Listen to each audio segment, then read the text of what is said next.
સુરત મહાનગરપાલિકા દ્વારા ગણેશજીના વિસર્જન માટે શહેરમાં 22 કૃત્રિમ તળાવોનું નિર્માણ કરવામાં આવ્યું છે।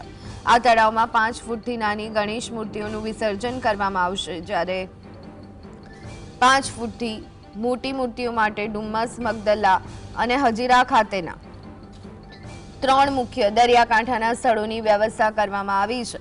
આ કૃત્રિમ તળાવ પર લોખંડી પોલીસ બંદોબસ્ત ગોઠવવામાં આવ્યું છે, જેથી વિસર્જન પ્રક્રિયા સરળ અને સુરક્ષિત રહે।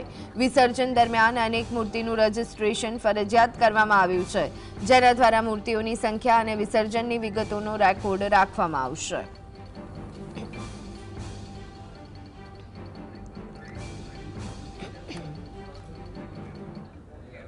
તો આજ અંગે વધુ વિગત મેળવી લઈએ। સંવાદદાતા સાહિસ અમારી સાથે જોડાઈ ગયા છે। સાહિસ, સુરત મહાનગરપાલિકા દ્વારા ગણેશ વિસર્જન માટે 22 કૃત્રિમ તળાવોનું નિર્માણ, શું વિગતો, કેવી તૈયારીઓ?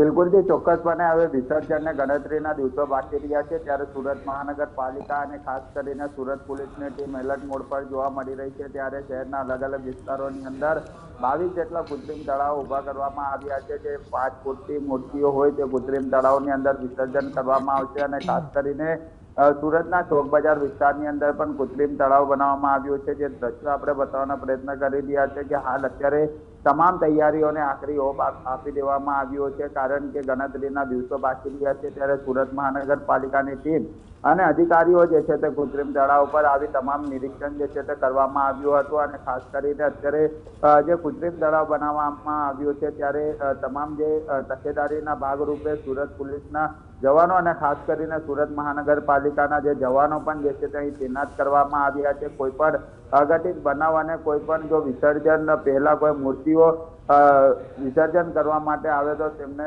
કઈ રીતનું સમજણ કરવું તે તમામ પ્રકારના બંદોબસ્તને લઈને પોલીસ પણ તેના જે છે તે જોવા મળી રહી છે। ત્યારે જે રીતના અત્યારે ચોક બજાર વિસ્તારમાં આવેલા કૃત્રિમ તળાવ આવેલું છે, ત્યાં મોટી સંખ્યામાં વિસર્જન દરમિયાન મૂર્તિઓ જે છે તે વિસર્જન થતી હોય છે અને ખાસ કરીને 5 ફૂટથી ઊંચાઈની મૂર્તિઓ હશે તો તેને હજીરા હોય અથવા તો ડુમ્મસ હોય કે પછી મગદલા ખાતે જે છે તે લઈ જવામાં આવશે અને તમામ રૂટનું નિરીક્ષણ જે છે તે સુરત પોલીસ દ્વારા આયોજકો સાથે કરવામાં આવ્યું છે। એટલે કોઈ પણ આયોજકોને મૂર્તિ લઈ જતી વખતે કોઈ પણ અડચણરૂપ ન થાય તેની પણ ખાસ તકેદારી જે છે તે રાખવામાં આવી છે। ત્યારે કૃત્રિમ તળાવ પર ખાસ કરીને તમામ તૈયારીઓને આખરી ઓપ જે છે તે આપી દેવામાં આવ્યા છે અને ખાસ કરીને સુરત શહેરની અંદર 1 લાખથી વધુ જે મૂર્તિઓ નાની હોય છે તે બેસાડવામાં આવતી હોય છે અને તેનું વિસર્જન કોઈક દ્વારા ઘરના આંગણે કરવામાં આવતું હોય છે તો કોઈક કૃત્રિમ તળાવ ખાતે કરવામાં આવતું હોય છે। એટલે ચોક્કસપણે કહી શકાય, થોડા દિવસ અગાઉ જ્યારે પોલીસ કમિશનર અનુપમસિંહ ગેહલોત દ્વારા